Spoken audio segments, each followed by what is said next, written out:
വേനൽക്കാലത്ത് എല്ലാവരും ആഗ്രഹിക്കും AC ഇടാതെ തന്നെ ഈ റൂം ഒന്ന് തണുത്തിരുന്നെങ്കിൽ. പക്ഷേ ഡിസൈൻ മൂലം, സാഹചര്യം മൂലം അങ്ങനെ ഉണ്ടാകാറില്ല.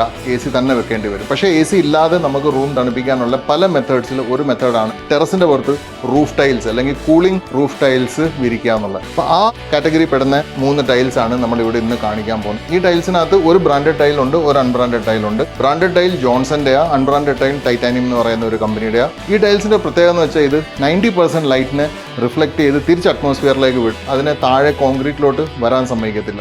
അതുകൊണ്ട് മാത്രം ഒരു 3 to 5 ഡിഗ്രി വരെ നമുക്ക് റൂമിനകത്ത് ടെമ്പറേച്ചറിന്റെ ഡിഫറൻസ് ഫീൽ ചെയ്യാം ഡയറക്റ്റ് ഹീറ്റ് വരുന്ന സർഫേസസിൽ. സോ ഈ ടൈൽസ് ഇപ്പം നമ്മുടെ ഇവിടെ അവൈലബിൾ ആണ്. AV ടൈൽസിൽ വളരെ സ്മൂത്താ, മെയിൻറ്റെയിൻ ചെയ്യാൻ വളരെ ഈസിയാ. അപ്പം ഈ ടൈൽസ് 2x2 സൈസിലും ഉണ്ട്, 1x1 സൈസിലും ഉണ്ട്. അപ്പോൾ ചെറിയ സർഫേസസ് ആണെങ്കിൽ നമുക്ക് 1x1 യൂസ് ചെയ്യാം, വലിയ സർഫേസസ് ആണെങ്കിൽ നമുക്ക് 2x2 ടൈൽ യൂസ് ചെയ്യാം. ഇതിനെക്കുറിച്ച് കൂടുതലൊന്നും പറയാനില്ല. റൂഫ് ടൈൽസ് അല്ലെങ്കിൽ വൈറ്റ് കളറിലെ ടെറസ് ടൈൽ റൂഫ് ടൈലാണ് നിങ്ങൾ നോക്കുന്നതെങ്കിൽ AV ടൈൽസ് ആൻഡ് സാനിറ്ററി ആണ് നിങ്ങൾ വരേണ്ട സ്ഥലം. പ്രൈസസ് മാർക്കറ്റിലെ ഏറ്റവും കുറഞ്ഞ പ്രൈസസ്, ലൈക്ക് ഓൾവേസ്.